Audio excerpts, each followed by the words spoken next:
And now, Mike's thoughts. Simply put, the Tennessee Titans are a flat-out embarrassment. I mean, how bad do you got to be for a 33-year-old washed-up wide receiver to look around and say, you know what? I'm good.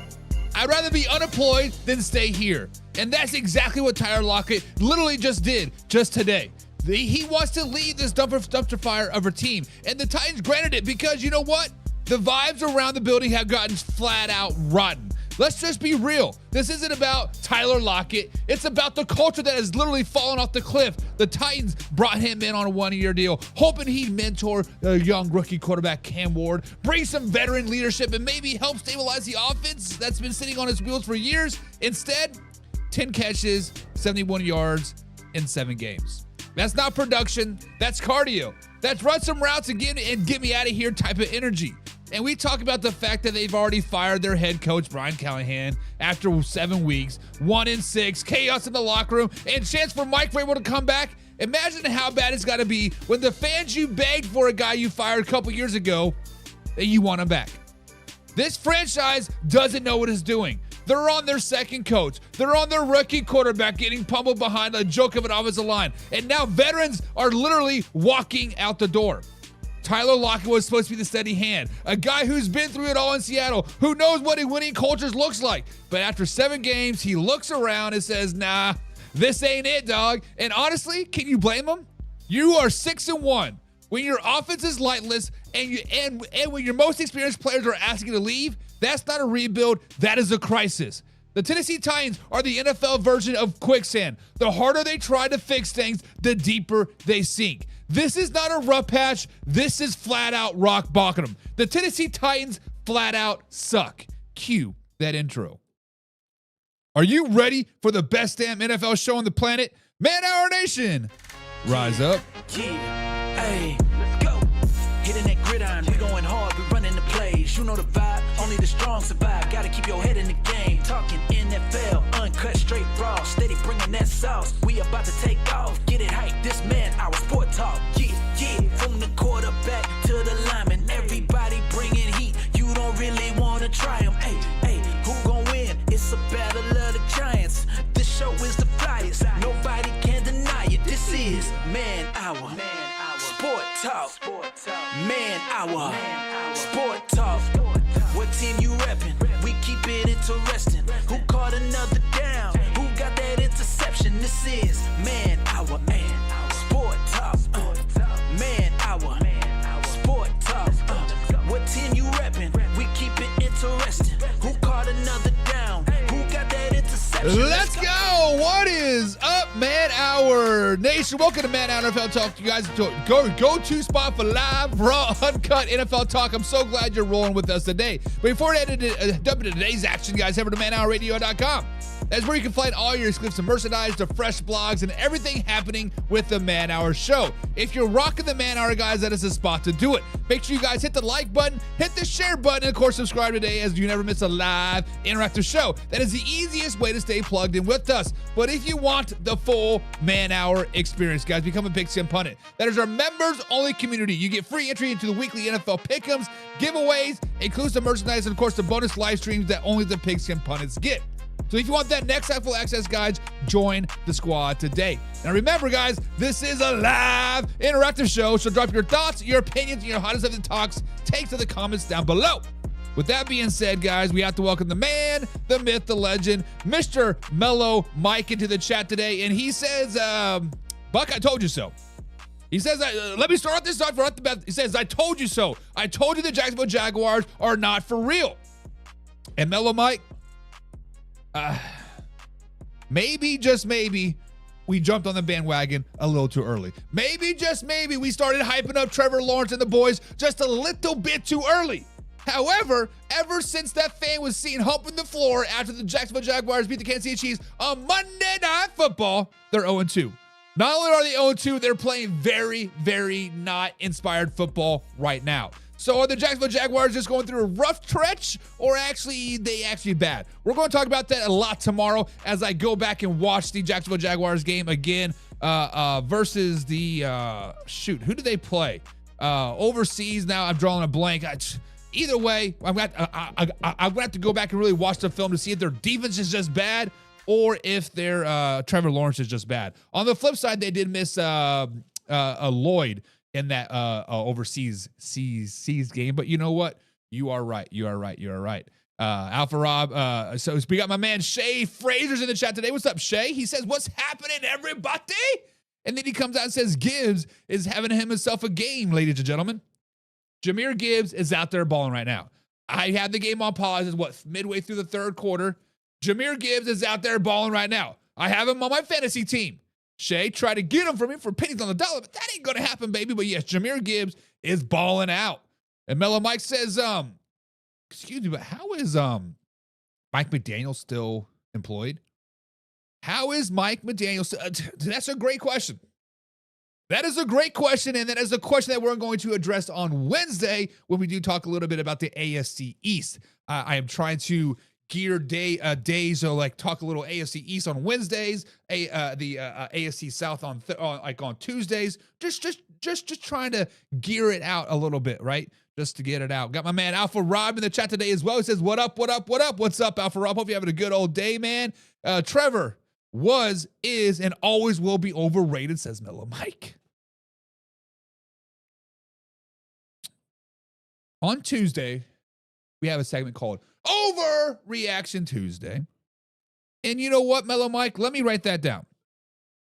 Let me write that down for a comment. Let me do some research and let me get some facts for you. Let's get some numbers and let's go by the numbers and see exactly how highly overrated Trevor Lawrence is, because I do kind of concur with you a little bit. Got my man John in the chat as well today. For some reason, my Facebook chat is not popping over to the main screen.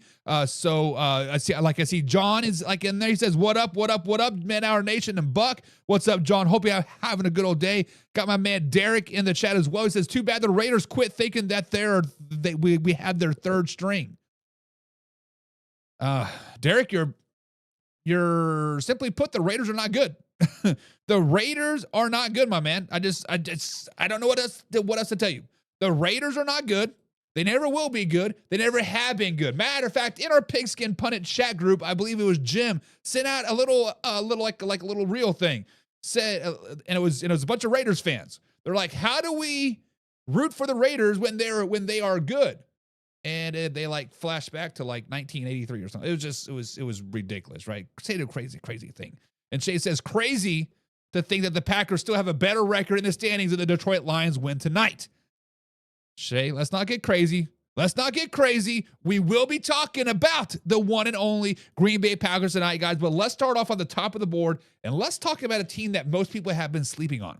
Let's talk about a team that is been treading water and going through this injury bug like no other team has in the NFL history. Let's talk about a team that I wrote off once Mac Jones went down. A team that I wrote off once Nick Bosa goes down. A team that I wrote off when they had no Juwan Jennings, no George Kittle, no Brandon Ayuk. And the list goes on and on and on, and injury after injury after injury, and they just keep trucking along. And that is the one and only San Francisco 49ers.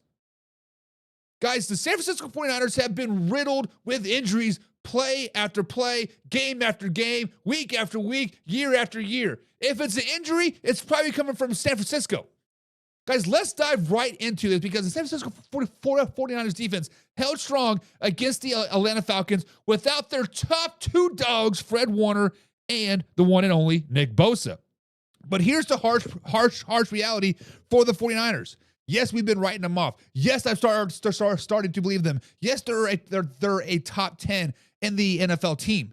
But the truth of the matter is, guys, that neither of them are coming back this season, and that's just not a sad setback. That is a full-out gut punch to one of the most feared defenses in football. The question now isn't whether that they can survive without them for a week or two. It's whether they can stay alive in the NFC playoff race at all. Yes, unless John Lynch makes a big trade for an elite linebacker or edge rusher, this could spiral out of control fast. Look, we have to give credit where credit is due. This defense for the San Francisco 49ers showed a lot of heart on Sunday Night Football. Everyone expected him to crumble without Fred Warner, and including Nick Bosa, but they came out swinging. They held the Falcons just 292 yards total offense, 4.9 yards per play. That's top-tier effort. That's top-tier defense, even by full-strength standards. But here's the problem. The depth doesn't last forever. Cornerback Green went down with a toe injury. Nickel corner Upton Stout is already out. And this defense is being held together by tape and adrenaline with a little bit of super glue. The 49ers guys are about to hit the road with back-to-back games against the Texans and the Giants. They cannot fake defensive talent forever. The grind of the season will start to expose the holes quickly. And if they don't bring in help, and soon this defense could be in serious trouble. Now, on the flip side, the offense finally showed signs of life. The 49ers look like themselves again, balanced, effective, and physical. And you can thank that all to George Kittle for that. His return from his hamstring injury brought back the physical edge that they've been missing. He opened up the running lane, stabilized the passing game, and brought back that energy. Then, of course, there's CMC. The man, the myth, the legend. Christian freaking McCaffrey. The guy just does everything. He led the way with another all-around performance, helped the San Francisco 49ers post a season-high 174 yards rushing at a 4.5 yards per carry. If the Niners can keep that balance, they can at least control games and protect that defense. But long-term, they can't run away from the issue, literally. Guys, let's just be honest. Losing two all-pro defenders in the same season is almost impossible to overcome. Fred Warner is the brains and the heart of that defense. Nick Bosa is the chaos engine that makes everything easier. Without them, the Niners pass rush takes a massive hit.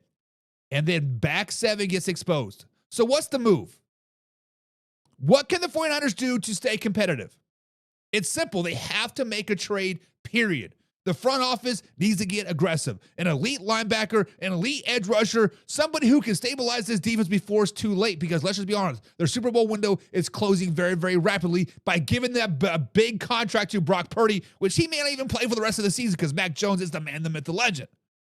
Now, whether it's a veteran on an expiring deal, Von Miller, or a big name stuck on a losing team, I don't know, Trey Hendrickson, the Niners need to put a defensive zone tether together right now. They're sitting at 5-2. But that all can vanish if this defense collapses over the next month. This roster is built to win now, not next year. They have to go all in now to make a Super Bowl run right now. So here's my take. The 49ers prove that they can still fight. The heart and hustle only get you so far in the NFL. Without Fred Warner and Nick Bosa, you don't have a Super Bowl caliber defense. The only way to keep this season on track is to swing big. Go elite and go elite now.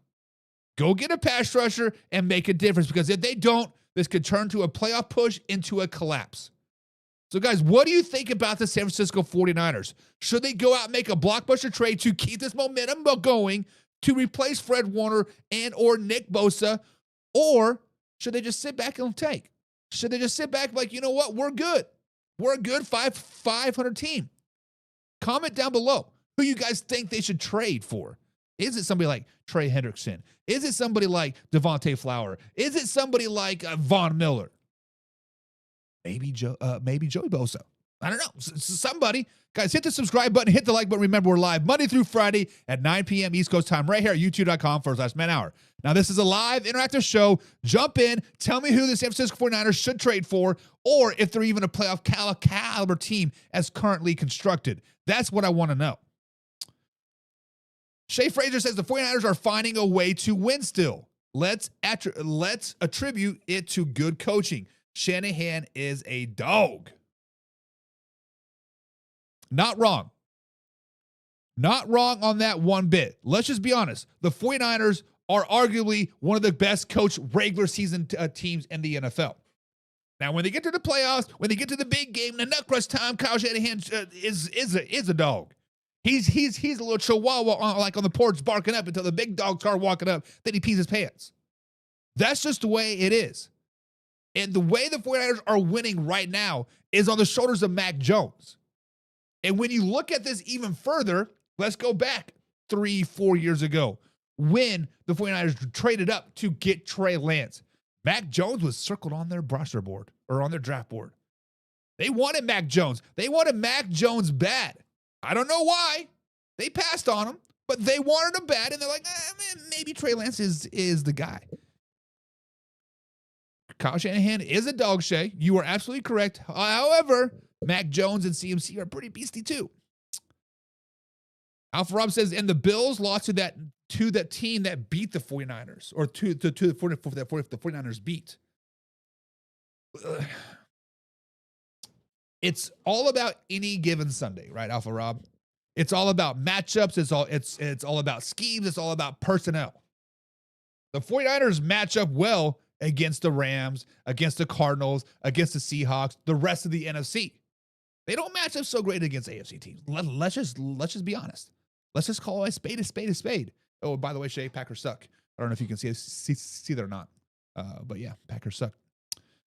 Mellow Mike says the only quality win the 49ers have is against the Rams in overtime, and Tampa Bay destroyed them.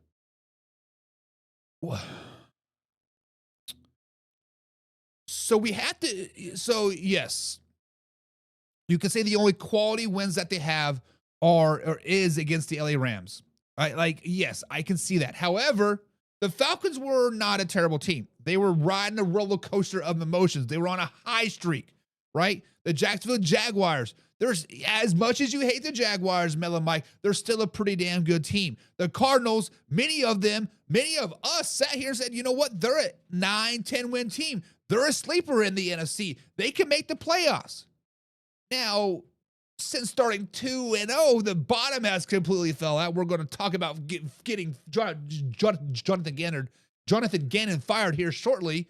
But at the time, 16-15 win over the Arizona Cardinals. Mac Jones just came in. No George Kittle, no Brandon Ayuk, no George Kittle. Nick Bosa went down like that game, right? They were riddled. They were limping. Like, oh man. But they came out and they balled out. Now the Saints obviously is not a great win, but on the road. And the Seahawks are a sneakily good team. They're probably going to win tonight versus the Houston Texans. But it is what it is. Alpha Rob says the 49ers defense injuries will catch up to them just like it caught up with the Lions last year. I agree. That's why they got to go out and make a trade.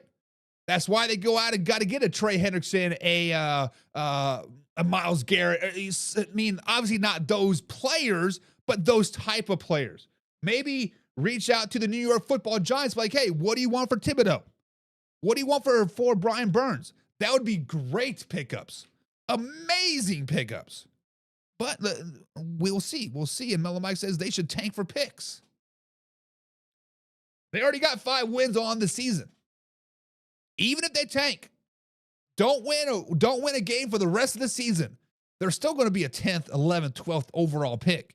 Because let's just be honest, the Jets aren't getting any more wins. The Saints aren't getting any more wins. The Dolphins aren't getting any more wins. The Cardinals are not getting any more wins.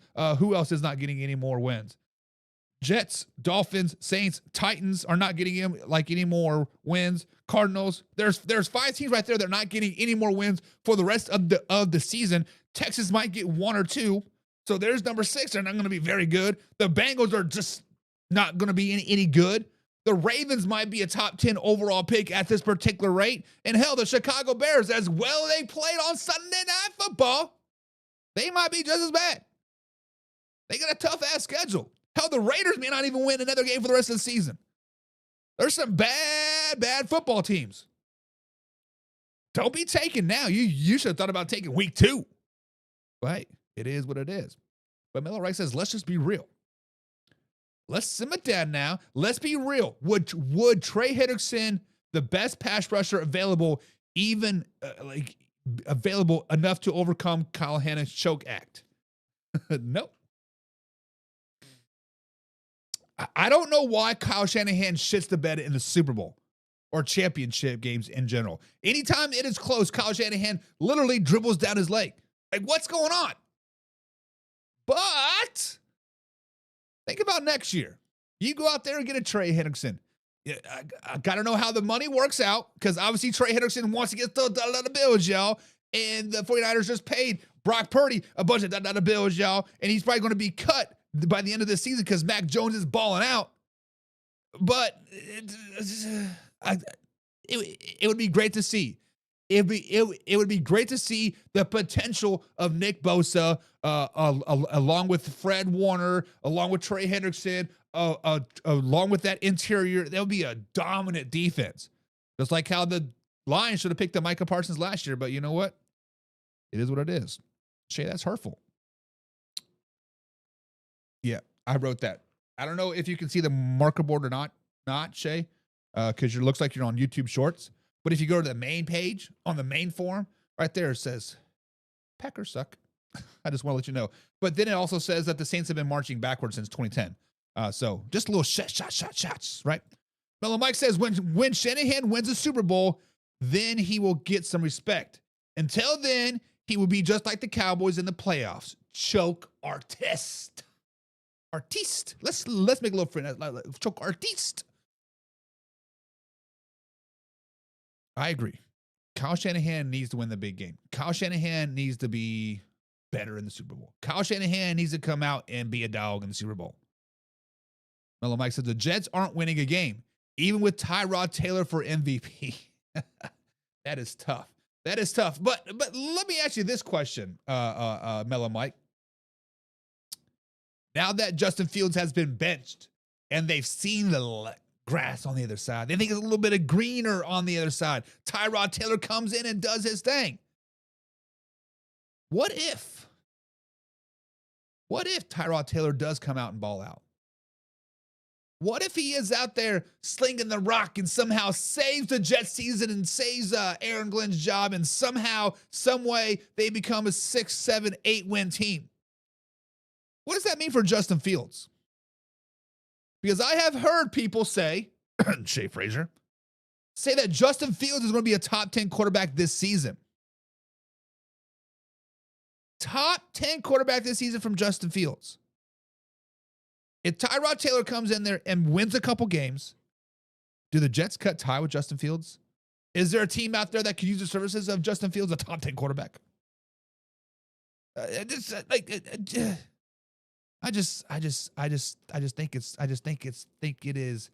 is crazy. He says Fields is a dog. Justin Fields is a dog. He is not very good. He is dog water. He is dog poopy. He is dog slobber. He is dog smelling. He is everything but an actual dog. He's dog shit.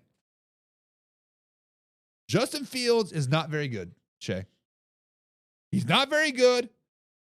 Backup quarterbacks in New York are the thing. We've all seen those. What are they? All-state commercials or whatever they are. Old backup. Come in. You guys have seen the commercials. You've seen the commercials, right? Ish Julia Khan says rumors were Eagles offered 3 first-round picks and a 2/3 for a player for Parsons. Obviously, Jerry said hell no.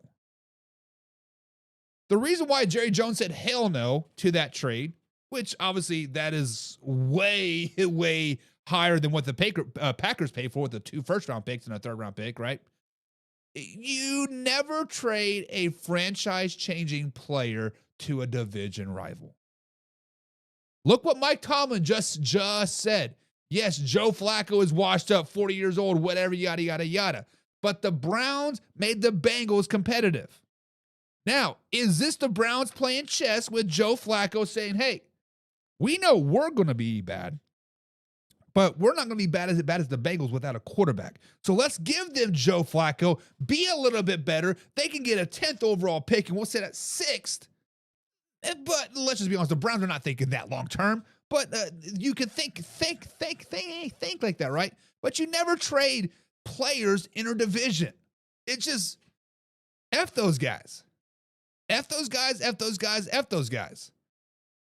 Curtis Taylor says they're not firing their coach.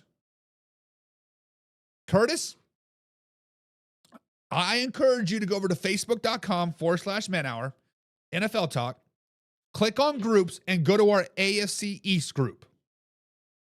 Every person in there that is a New York Jets fan wants Aaron Glenn out. They want him out now. Not yesterday, not tomorrow, not 3 days from now, not next year. They want him out now. They're saying Aaron Glenn is not it. Aaron Glenn was not the hire. Aaron Glenn is the reason why the Jets are bad. Many speculations are that any other coach, this team would be a playoff team. Meaning they have a playoff roster. Meaning they are that good. It's just the lack of coaching.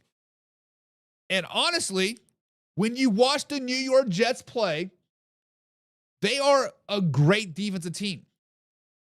They are the first team in NFL history in 2 games in a row to hold a team to 13 points or less and still lose those games. They have a quality roster. Just poor coaching, poor head coach, poor offensive coaching. And normally the head coach is the offensive coordinator. That's just the way it works.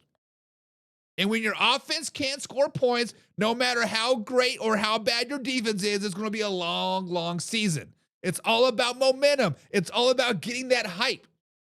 When your team scores points, whether it's special teams, whether it's offense, whether it's defense, you can feel the whole momentum shift. You legit can see a team go from way up here to down here. Just the other night, I seen a kickoff go all the way down to the 2-yard line. Guy got tackled at the 2. Sidelines are going crazy. The kids are pumped up. The fans are pumped up. Guess what? 4 and out, lost five yards. Everybody deflated. Their sideline went up. The other sideline went way, way down. In the ball game. Offense has to score points. Special teams has to score points, and it all falls on the head coach at the end of the day, aka Aaron Glenn. You have to score points. Period. Next Queen of England, I don't care. Justin Fields is that guy. Justin Fields is not that guy. Justin Fields is going to be like Carson Wentz. Carson Wentz is still in the NFL. Still making those millions upon millions of dollars. Matter of fact, he probably has the most Super Bowl rings out of every active quarterback in the NFL right now. Because he's been on this team, he's been on that team. He's got those rings, baby. Justin Fields would be a great backup. Great backup. Send him to Kansas City. Let the rich get richer, baby. Justin Fields would be a great quarterback to come in there in a pinch when your quarterback goes down or he gets benched in the third quarter like Patrick Mahomes did on Sunday. Put Justin Fields in, he can survive a game or 2, maybe 3 or 4 tops. Much like Ryan Fitzpatrick, much like Carson Wentz, much like Trey Lance, much like Cooper Rush. Like, they're just... Some people are better backup quarterbacks than starting quarterbacks. That's just the way it is. Just like Alpha Rob says, Aaron Glenn is a defensive coordinator, not a head coach.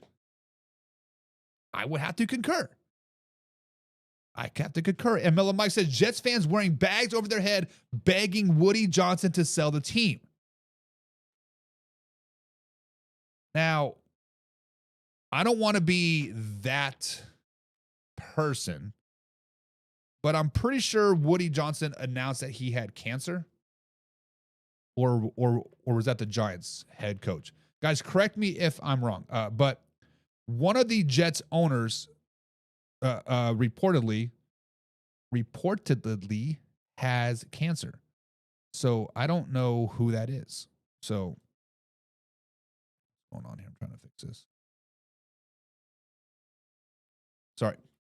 But if it is Woody Johnson, he is older, and he is a English prime minister or something like that. I don't know exactly what he is, but hey, it is what it is. And Alpha Rob says, Shay, let me be perfectly honest here. Alpha Rob says, Shay, come into the camera and let me speak to you nice and clear. Justin Fields is hot summer trash. Hot summer trash. Went and got a ring, so let's go. Who got a ring? Carson Wentz? Justin Fields. Justin Wilson have a ring. Scooby UT says the Falcons are breaking apart because they lost to a good team. What? What, Scooby UT? You gave me a perfect transition to talk about your Atlanta Falcons. You gave me an opportunity to talk about the team that's been highly, highly overrated. That's right, guys. We're going to talk about the Atlanta Falcons, guys, and let's jump right into it. Are the Falcons too dependent on Bijan Robinson? Guys, that is a question that is floating around the NFL world, and that is a question that we're going to answer today, and let's jump right into it. The Atlanta Falcons, guys, right now are sitting at 3-3. And while that's not panic mode, it's definitely not where they wanted to be heading into the midseason. Week number 7. And after another up and down performance, one thing is becoming crystal clear. The Falcons offense are living and dying with Bijan Robinson. Now, this sounds great on paper. After all, Bijan is one of the most electric players in football. He could arguably win the MVP. He is arguably a top 5 running back in the NFL. But it's not a sustainable recipe for winning. Relying on one player is not a sustainable recipe for winning. Understand that. Look, Robertson is the real deal. Every time he touches the ball, something special can happen. On Sunday, he was once again good. 40 yards rushing, 52 receiving yards, and a touchdown. But that's the problem. When good isn't enough for this team to win, it says a lot about where the offense is right now. When the Falcons are at their best, they're spreading the ball around. Drake London is getting involved, Aguilar is running downhill, and the offense has rhythm. But lately, it feels like they're stuck waiting for Bijan to make a highlight play instead of running an actual game plan. And that's on Michael Penix Jr. Michael Penix Jr. has to be better, plain and simple. His accuracy comes and goes. His timing is off on intermediate routes, and he's consistently putting pressure on defenses with his arm. And he's not consistently putting defenses with his arm, I should say. If he can't find rhythm soon, this offense is going to keep on stalling, and they're going to keep on losing games that they should probably win. Now, when we flip it to the defensive side of the ball, because most of the season, this has been the strength of the Falcons team. But on Sunday, we saw cracks in the armor. The 49ers gashed him up the middle for 97 yards for Christian McCaffrey. His most in that area since joining San Francisco. That's not something that we've seen from the Atlanta Falcons front 7 this season. And losing Diablo in the first half with the forearm injury was a major blow. But once he went down, the interior of that defense started to soften, and the 49ers took full advantage. This group has been elite against the pass, but now teams are realizing if you can run at them, you can control the tempo. So here they are, 3-3, in the middle of the NFC pack, and trying to figure out what kind of team the Falcons really are. The defense can keep you in games, sure. But if your entire offense relies on Bijan Robinson doing something superhuman every Sunday, that's not sustainable football. Michael Penix Jr. has to take ownership. He's got the arm talent, he's got the playmakers, but now it's about consistency and command. Because the next few weeks, it gets a little easier, but you still cannot rely on Bijan Robinson every play. You are not catching up by handing the ball off to him 25 times. You are not beating the Miami Dolphins by running him 25 times for 50 yards. That's just not what it is. This is a make or break stretch for Atlanta. If they want to stay in playoff picture, it is time for the quarterback to lead and for the play calling to evolve. Guys, here are my thoughts on the Atlanta Falcons. They are a good team with a great running back, but right now they are a one-trick pony. Robertson can carry this offense for a while, but he can't carry them into the playoffs alone. Until Michael Penix Jr. becomes a consistent threat they need, this team is going to keep covering around 500. Talented, but frustratingly incomplete. But what do you guys think? Are the Falcons too dependent on Bijan, or can Michael Penix Jr. finally step up and take control of this offense? Guys, comment down below and let's discuss your thoughts. Subscribe, hit that like button, guys. Remember, we're live Monday through Friday at 9 p.m. East Coast time right here at youtube.com/manhour. Now, this is a live interactive show, so jump in, drop your takes, and be a part of the debate. Now, let's get into the debate and discuss your thoughts. Scooby UT says, I say we rely too much on the pistol and the outside run. That is exactly right. When you look at the Atlanta Falcons, all it is Bijan left, Bijan right, pass this, screen this. Get Drake London involved. Get Kyle Pitts involved. Now, are they purposely not wanting to get those guys involved because they're going to want those dollar bills, yo? They want to get paid, yo? Because Kyle Pitts is up for contract at the end of the season. And you know what? The Kansas City Chiefs will be throwing some dollar bills his way. But the simple fact of the matter is, yes, I think they rely too much on Robertson. Yes, he was a 8th overall pick. Yes, he has been kind of quiet his first couple years in the NFL. Yes, he is arguably a top 5 running back in the NFL. Yes, he is the keys to the ignition. Fresh out in the kitchen. If you know, you know. Maybe you young folks don't know, but it is. Wes Sexton says Bijan's a stud. He doesn't need help. This isn't middle school, baby. He does need some help. He needs Michael Penix Jr. to sit on the bench. Wes is saying, put Kirk Cousins in. Put that 40-year-old man in the play. Give him the dollar bills, y'all, that guaranteed money that you all paid him, and get him on the field. Alpha Rob says the Falcons aren't that good. If you take away their QB, their quarterback's first read, he doesn't know what to do. So let me ask you this, Alpha Rob, because this is the biggest knock on Justin Fields. When Justin Fields, that we just talked about, top 10 quarterback in the NFL, shut up, Shay. When he come out of Ohio State, the biggest knock on him was he always hits the first read. When he got to Chicago, that was his biggest knock. He was always hitting the first read, whatever, yada, yada, yada. Now, when your first read's open, take it, right? Like, Justin Fields sees it open, throw it. That's what you're supposed to do. However, they're not even giving Michael Penix Jr. an opportunity to throw the ball, to be consistently throwing the ball. And when you don't consistently throw the ball, you don't find a rhythm. And when you don't find a rhythm, you start forcing throws. When you start forcing throws, you start questioning yourself. When you start questioning yourself, you throw the interceptions. When you throw the interceptions, the coach brings you out the sideline, rips your ass. We can't throw the ball, so we give it off to Bijan again. That's what it comes down to. You have to have a better play scheme. You have to have a nice balanced attack. Get Michael Penix Jr. in some rhythm. He was a Heisman finalist for a reason at Washington. He was a dog at Indiana for a reason. Despite tearing his ACL 3 times, tearing up both shoulders with the quad, that man's pretty good. Let him do his thing. Mellow Mike says, tight end is young, quarterback's best friend. Yet the failure that is Kyle Pitts still has a roster spot based on an unreached potential.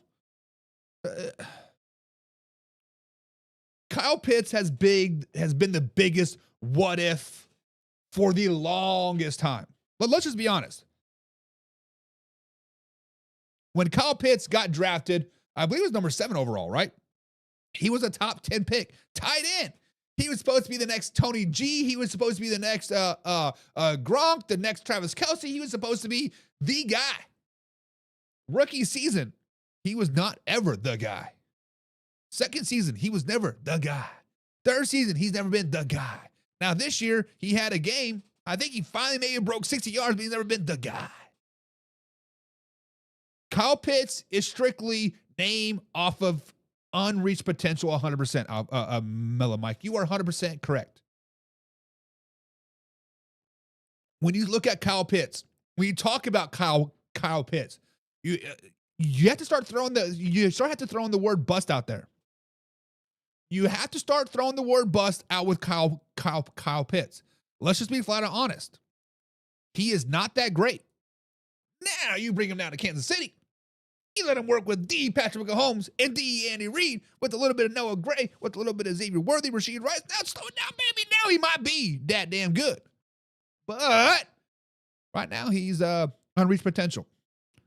Not going to get the dollar bills, yo. It's not going to happen. But Mike says the Falcons line's banged up more than my sister's first car. Do all sisters have first car problems? So let's take it back here, right? Let's do a little man-to-man, man-hour talk, a little heart-to-heart talk, right? Because as a young man that's under 25 years of age, our insurance is sky freaking high. Let's set a nice round number at $100 a month. Let's just say a man under 25 years old, their insurance is $100 like a month because of potentially we might street race. Potentially we might go roading, mudding. Potentially we might be doing donuts in the parking lot. Potentially we might be young, dumb, and full of cum. But then our younger sisters, our older sisters, their insurance are like $25 a month. Oh, because they're girls. My sister, no lie, she was driving home from school. We had a deer standing in our driveway. She drove around the S-turns and hit the deer. She hit the deer standing still in our driveway going 20 miles an hour. Like, what? Girls are dumb. Life is dumb. But yeah. Wes says, Mellow Mike, I didn't finish reading it after your sister. I was like, oh, damn, bro. Read it before you speak, Wes. Scooby UT says, I think we should let him go and pick up a free agency or the draft that's cheaper and young. Meaning let Kyle Pitts walk. That's what I would do. Let Kyle Pitts walk 100%. Alpha Rob says, what happened to the deer? The deer hit the car, blew out the airbags, and then, my sister hit the deer, blew out the airbags, and the deer just walked away. Not even a week later, my sister got another new car. It's like her third car in like 3 months at this particular point. She's driving down the dirt road, and a deer with a little antler about yay big runs into the side of the car, punctures the engine block, blows up the engine. It was a running gag in my family for about 10 years that my dad would pull out the antler and gift it to her as Christmas. But it is what it is. It was kind of funny. Mellow Mike says, after 3 years, you are. What you are potential no longer has value, meaning Kyle Pitts. And then we got this guy again. All right, guys, let me go ahead and block this scammer. Bada bing, bada boom. There we go. Should have hit it. All right, guys, so if something like that pops up in the chat again, let me know, and we will block that scammer. But with that being said, guys, let's move on to the Denver Broncos. Let's talk about a team that is just legit or lucky. Guys, that's where I want to start off with the Denver Broncos. Are they Broncos lucky or are they legit? Are they a decent football team or are they just getting lucky? Because the Denver Broncos right now is a team with the biggest question mark in the NFL. Now, on Sunday's wild comeback win, everybody was asking the same thing. Are the Broncos really that damn good? Or are they just really that damn lucky? Because the Denver Broncos guys pulled off an absolutely insane 33-point fourth quarter comeback to beat the New York Football Giants. And let's be honest, for about 3.5 quarters, this team looked flat, sloppy, and lost. And then somehow, some way, Justin Chenard comes up with a miracle interception. Sean Payton loses his mind on the official, and the Broncos steal the win that they probably had no business winning. That's the NFL, baby. Chaos, grit are all rolled into one. But guys, with under 5 minutes to go, Jackson Dart tried to force one into coverage, and Chenard made him pay for it. That play flipped the entire energy in the stadium. Suddenly, the offense woke up. The sideline came alive. Denver rattled off one of the most important comebacks of the season. Sean Payton was so fired up, he literally stormed onto the field to yell at the refs. Classic Payton fire. And when the Broncos drove down and hit the game-winning field goal with 30 seconds left, that's pure grit, that's attitude, that's heart. Let's just be real, though. It was a whole lot of luck. As for exciting as the finish as it was, this team looked rough for most of the afternoon. Let's not sugarcoat it. Denver's defense went from historic to horrific in just 1 week. Last game in London, they held the Jets to minus 10 yards passing. One of the best defensive performances in franchise history. And now, the Giants, tight end Daniel Bellinger, had more yards by halftime than he had the previous 6 games combined. That's tough. The tackling was bad. The coverage was busted. The Giants running back, Tyrone Tracy, ran up the middle for 31 yards untouched. That's unacceptable for Sean Payton's defense. You can't give up plays like that and expect to win consistently. Let's just be honest. The offense wasn't much better either early on. Miscommunications, mixed blocked, stalled drives. The Denver dug themselves into a hole before they finally waking up. So, sitting at 5-2, here's where things stand. The Denver Broncos guys are a really good football team, but they're not playing good football right now. You can't rely on a miracle fourth quarter every week. You cannot rely on your opponent's mistakes every week. That kind of luck does not last in the NFL unless you're the Kansas City Chiefs. This team still has all the pieces. A top-tier head coach, a strong running game, a talented secondary, but if they want to make a playoff run, they got to clean up the mistakes and dominate a team like the New York Football Giants. Because next week, they got the Dallas Cowboys coming into town. And Braun Schottenheimer's offense isn't going to let you hang around and steal one in the fourth quarter. If Denver doesn't tighten things up, 5-2 can turn into 5-4 real quick. That 5-4 can turn into 5-8 real quick.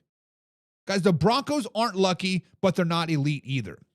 They are somewhere in this gray area where talent meets inconsistency. They've got heart, they've got grit, and they got a coach who won't tolerate mediocrity. But if they want to be taken seriously as contenders, the defense has to get back to the London form. Disciplined, physical, and relentless. Otherwise, this lucky label that the Denver Broncos currently have is going to stick for a long time. But what do you guys think? Are the Broncos for real, or did they just catch lightning in a bottle on Sunday? Comment down below and let's discuss your thoughts. Subscribe, hit the like button. Remember, we're live Monday through Friday at 9 p.m. East Coast time right here at youtube.com for that's Man Hour. This is the live interactive show. Some came and hang out, drop your takes, and sound off with the Man Hour crew. And Alpha Rob says, sometimes, Buck, you just need a little bit of luck. But to be honest, though, Alpha Rob, the Broncos didn't have a little bit of luck. They had a lot of luck.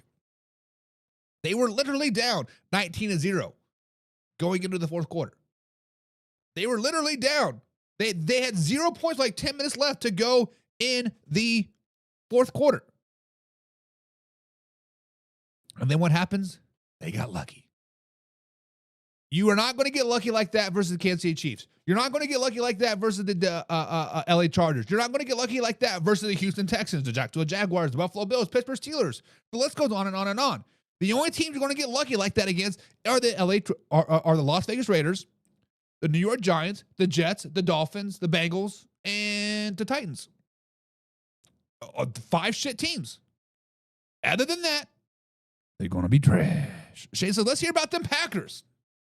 We'll be talking about the Packers in a second. Slow down, baby. Mellow Mike says, Denver got 30 points dropped on the defense by the Giants without Neighbors. How the hell? Now, I'm not the one to toot my horn, but back in May, back in June, July, August, going into September, I said the Giants are going to be a highly overlooked team.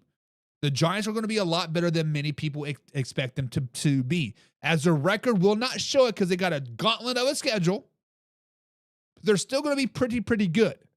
However, they're pretty good for 3 quarters. They're not good for full games. If they were good for full quarters, they would be a 5-2 team. But they're not. But it is what it is what it is. It is what it is what it is what it is. But guys, are the Green Bay Packers contenders or pretenders? Let's get right into it because the Green Bay Packers guys have officially gone from borderline dominant to downright confusing. Remember those first 2 weeks? Let's flash back to week number 1, week number 2. The Green Bay Packers blew out the Detroit Lions. They said, bring that ass here, boy. They spanked it. Washington Commanders, 5 days later, bring that ass here, boy. They spanked that butt again. And they look like one of the most complete teams in football. Micah Parsons is balling out. The defense got their guy. Jordan Love looking like the best quarterback in the NFL. Fast forward to now, that same team just barely scraped by to beat the Arizona Cardinals. A squad that came into the game on a 3-game losing streak, a 4-game losing streak, actually. Yeah, Green Bay won the game, but let's just be honest. This didn't feel like a win this did not feel like a win that you want to hang your hat on. Let's get to the obvious. What happened to this team? This defense was supposed to be the most complete units in the NFL, and yet Jacoby Brissett and the Cardinals offense moved the ball way too easily. Missed tackles, bad angles, blown covers, all the stuff that championship teams clean up early in the year, not mid-season. And obviously, offensively, Green Bay Packers is starting slow yet again. Jordan Love and this offense can't keep waiting until the second half to wake up. But let's not ignore the positives, right? Micah Parsons is a monster. Micah Parsons was a monster. 3 sacks, pure game record. He's the reason the Green Bay Packers even had a chance in the fourth quarter. Still, for a team that people could be Super Bowl bound after week 2. A team that put them as the best team in the NFL after week 2. A team that the people said they're going to go 17-0, 20-0, baby, after week 2. They don't look anywhere close to that right now. Now, here's where things get interesting. And honestly, where the Packers stole this one. They were down 23-20 in the fourth quarter. The defense finally made a stand. Edrin Cooper in that front stuffed Brissett on 4th and 1 sneak with under just 6 minutes to play. That was the moment the team finally showed up and fight. Then, with just over 2 minutes left, Matt LaFleur had a choice. Kick a field goal to tie the game or play it safe. Roll the dice and go for it on 4th and 2. He called a timeout, pulled the kicker off the field and said, "We're going for it." Jordan Love stepped up and hit Tucker Kraft for 15 yards. That play flipped the entire game and set up the go-ahead touchdown. That's gutsy coaching. That's winning football looks like. That's when it mattered most. But here's the issue. You cannot rely on late-game heroics every week. This team started the year looking like a freight train, and now it looks like they're just holding it together. This defense looks tired, the offense is inconsistent, and outside of Parsons' pass rush, there's not a whole lot of wow moments right now. And it doesn't get any easier. Next up, a primetime showdown on Sunday Night Football with the Pittsburgh Steelers. That's a physical team that's going to test Green Bay Packers' toughness and execution. A team that downright may smack that booty. If the Packers don't come out sharper than they did against Arizona Cardinals, this could get embarrassing under lights and get embarrassing fast. Guys, the Packers are still a good football team, but right now, they're not playing like contenders. Right now, they're playing like pretenders. They've got talent, they got the coaching, but until this defense gets back to the early season form and Jordan Love finds his rhythm again, they're going to keep on living on the edge of disaster. You can only play comeback football for so long before it catches up to you. But what do you guys think? Are the Packers Super Bowl contenders, or have they officially been exposed as pretenders? Comment down below and let's discuss your thoughts. Now, guys, remember, this is a live interactive show, and we're live Monday through Friday at 9 p.m. East Coast time right here at youtube.com/manhour. Now, let's get into the comments and discuss your thoughts. Shay says, it's pretty simple. You got to figure out how to win in all 3 phases for 4 quarters. The Packers nearly lost to the Bengals and the Cardinals. Maybe it's because the Packers are overrated, Shay. Maybe because the Detroit Lions came in with a brand new defensive coordinator, a brand new offensive coordinator, a defense that just was like reeling. The offense is like, I don't know what to do with my hands. And the Commanders, we're going to talk about the Commanders in fact and crap. The Commanders are just not very good. We were all living off of past of 2024, 2025, right? This is not 2025, 2026. But maybe the Packers just aren't very good, Shay. Shay says, and did lose to Flacco and the Browns. Need to figure out how to do it now or we are in trouble. Joe Flacco just has the Packers number. Maybe the Steelers will trade for Joe Flacco and come in and whoop that ass again, huh? Mellow Mike says the Commanders have been exposed. The second-year Kingsbury dilemma is still real. Figured out. Quinn cannot find ways to stop the run without his undersized front. Drink that cup of reality. We're going to talk about the Commanders and factor crap. They are not very good. Let's just be honest. Wes says, it's Jordan Love, Shay. Just kidding. Defense looks different. No, it is Jordan Love. Jordan Love is not that good. When we talked about overrated quarterbacks, Trevor Lawrence, you're going to have to put in Jordan Love in there as well. Jordan Love got those $1 bills, Joe, when he hasn't done shit. Let's just be honest. What has Jordan Love done in the NFL to earn those $1 bills, Joe? What has Jordan Love had done to be deemed as a top 10 quarterback? This season, yeah, he won first 2 games of the week. He beat the Commanders. He beat the Lions. Yay! What has he done in the playoffs? Beat the Cowboys? That's it. That's it. Jordan Love is the problem. Wes, don't sugarcoat it. Jordan Love is not the dog. It says, ready to hear how the Packers need Rodgers back if Love loses to my favorite Green Bay Packer, Aaron Rodgers. Listen, the Green Bay Packers did a right thing by moving on from Aaron Rodgers. They did not need or want another Brett Favre saga. Retire, not retire, retire, not retire. Let's get out of here and go smoke a ayahuasca or whatever somewhere else. We loved what you did. We loved you did for us, but you know what? Get out of town, baby. They just gave the keys of the kingdom for Jordan Love. Basically, let's talk about this. Because in relationships, in life, in career choice or whatever, right? You want to test the water before you jump fully in. You want to take the car for a test drive before you jump fully in. You want to explore the deeds before signing the deed, if you know what I'm talking about. The Green Bay Packers dated Jordan Love for a couple years. Jordan Love was putting the pressure to put the ring on the finger to the Green Bay Packers. And the Green Bay Packers were like, we like you, but we don't love you.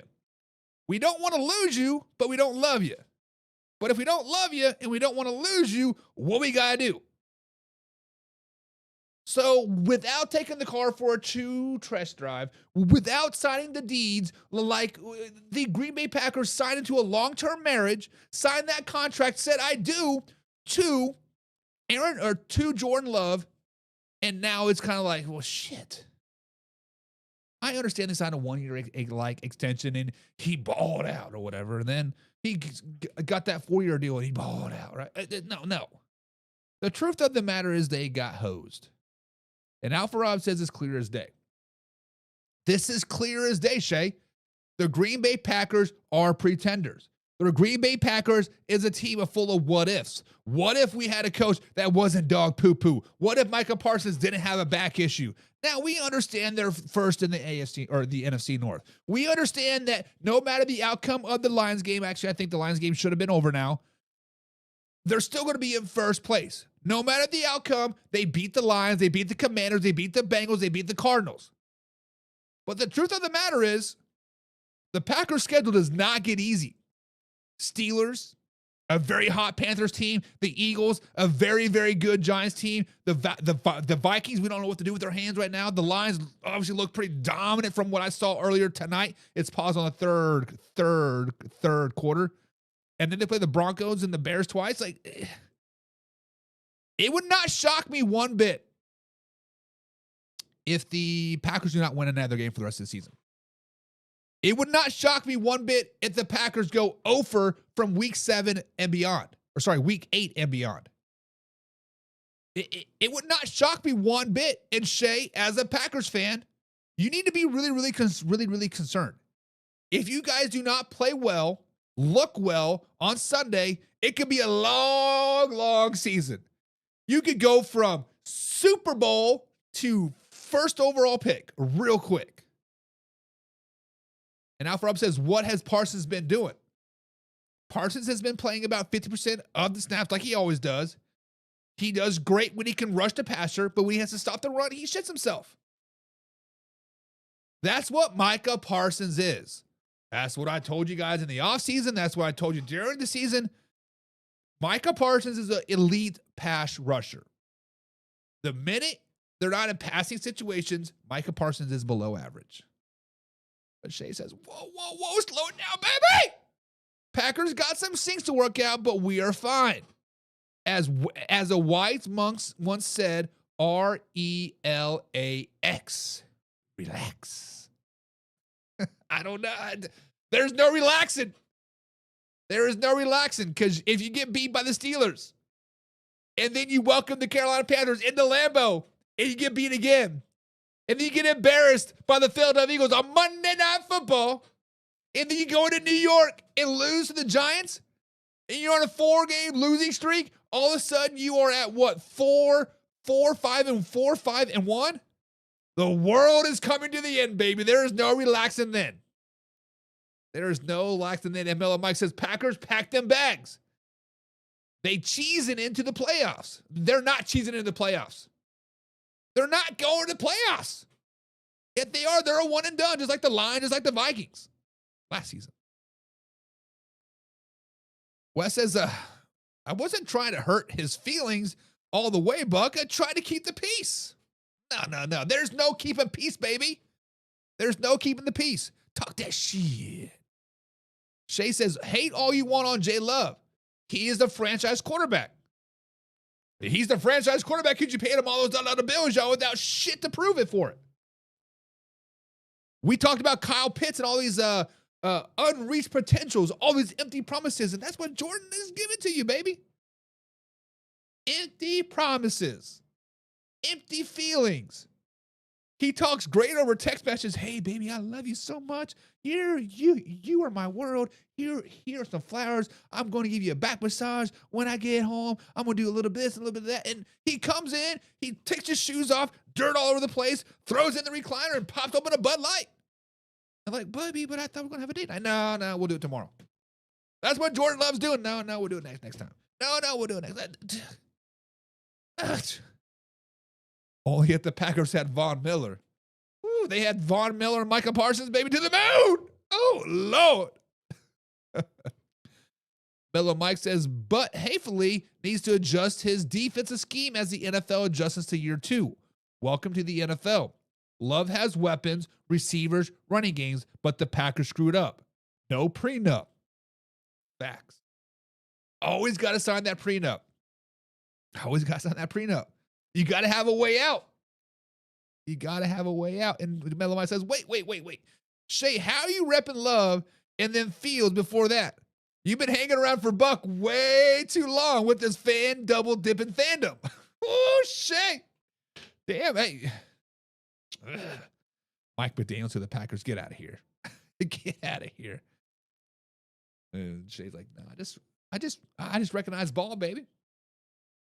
Shay says, I just recognize ball, baby. I see the players and I love the players. I'm not a player hater. I'm a player lover. No, the truth of the matter is, guys, Shay is a mediocre lover. Justin Fields, mediocre. Jordan Love, mediocre. That's just the way it is. Shay is a mediocre lover. Guys, it's time for buy or sell.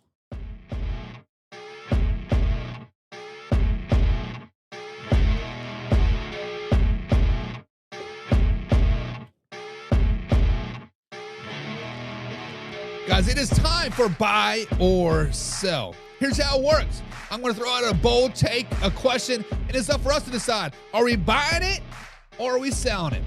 Buying it means we're in. You like the idea. You believe it and it makes sense. If you're selling it, you're out. You don't like it. You're not convinced and you're shutting it down. Guys, let's get into it because here's the first one, and we're going to talk about the one and only Arizona Cardinals. Guys, the Arizona Cardinals are on a 4-game losing streak. The Arizona Cardinals look like a playoff caliber team, like the Green Bay Packers the first 2 weeks of the NFL season. But right now, guys, they're in a rough stretch. So, guys, here's the question. Buy or sell? The Cardinals must move on from their head coach, Jonathan Gannon, right now. Fire him. Get him out of town. Guys, this isn't about a rough stretch. It's about whether the regime has run its course. The guys, simply put, the Cardinals are in a rut. The leadership is raising red flags, and the heat is definitely on. Let's unpack it. Now, if you're buying this idea of moving on from Jonathan Gannon, there are plenty of room for ammo here. The Cardinals started the season with high hopes, but now they're in the mid of a 5-game losing streak before even hitting their next opportunities.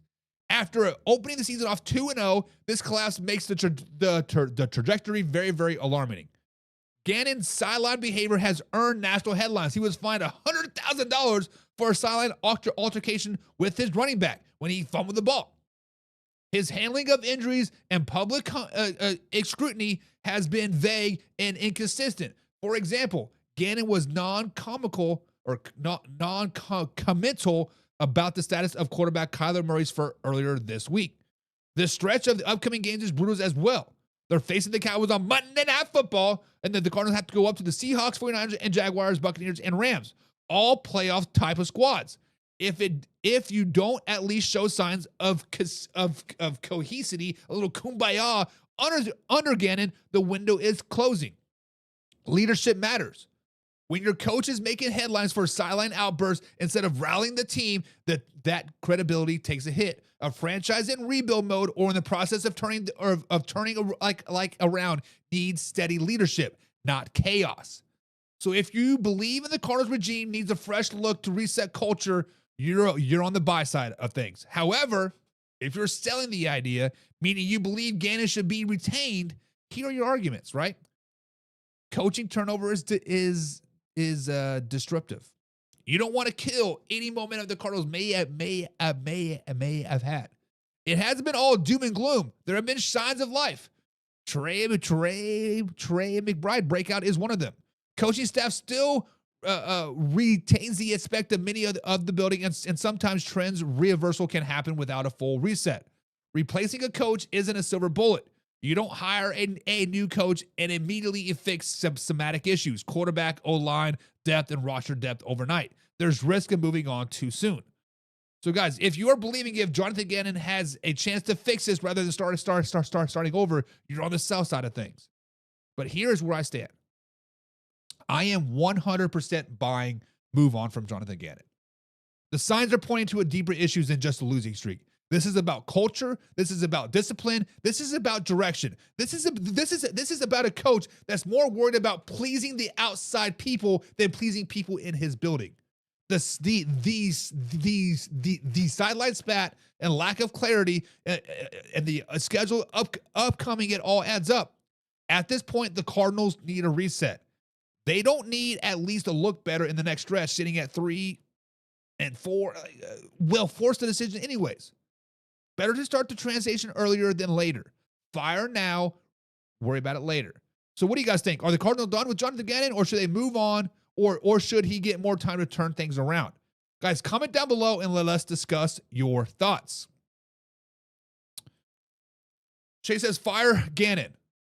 Tell Kyler to go professional video games and sign Brissett to a 5-year max extension for 5 Super Bowls in the next 5 years. Somebody go over there and check Shay's pulse. Jacoby Brissett is not winning a game for them. Jacoby Brissett's not leading into the playoffs. Jacoby Brissett's not leading into the Super Bowl. Now, I do like the moving on from Kyler Murray. But if you're going to move on from the head coach, you have to move on from Kyler Murray as well. Because if you just move on from Kyler Murray and keep the head coach, we are in the Chicago Bears issue 2.0. We are in the Miami Dolphins issue 3.0. It is what it is. When you move on from the quarterback, you have to move on from the head coach as well. Get them both out of town. Mellow Mike says, Kyler killed another head coach. Is there a new of Call of Duty coming out? I'm buying that stock. Not wrong. Not wrong. If you guys don't know what they're talking about or what we're talking about, for the last 2 or 3 NFL seasons, Kyler Murray has reportedly, when new Call of Duty comes out sometime in November, spends less time watching film and more time playing Call of Duty. And you can see it in his play. He plays at an MVP level till about mid-November, and then it goes way down very, very, very, very quickly. Wes says, if you can see change in just a little bit in 1 year, it's not going to change, let alone year 3. Changing a culture is very, very tough. But you got to start with the teeth. Speaking of cultures, what is up, Man Hour Nation? It's time for the next buy or sell. And today we're talking about the Dallas Cowboys, America's team. And we ask, are they the real threats in the NFC East this season? Are the Dallas Cowboys real threats? So guys, buy or sell. Are the Dallas Cowboys the NFC's East emerging threats? Guys, I am 100% buying this one. I am 100% buying. Their offense is rolling. Their quarterback, top 5 quarterback in the NFL himself, Dak Prescott, has thrown at least 3 touchdowns in 4 straight games. That's a huge number. Wide receiver CeeDee Lamb has just returned, posted 110 receiving yards with a 74-yard touchdown. Big splash. They had wideout George Pickens, who's been averaging 20 yards per catch. That deep threats opens everything up. Running back Javonte Williams just had a second 100-yard rushing game and now has 6 rushing touchdowns this season. Balanced offense attacks matters. Despite questions on defense, they've shown signs of improvements. Against Washington Commanders, they rolled the game 44-22. Offense carried the load. Division context. The NFC has been wide open. If the Cowboys get rolling and keep rolling, they are going to roll through the Eagles. They're going to roll through the Giants. They're going to roll through the Washington Commanders. Guys, I am 100% buying this, but with caution. I believe the Cowboys are a credible threat in the NFC, but with that being said, they also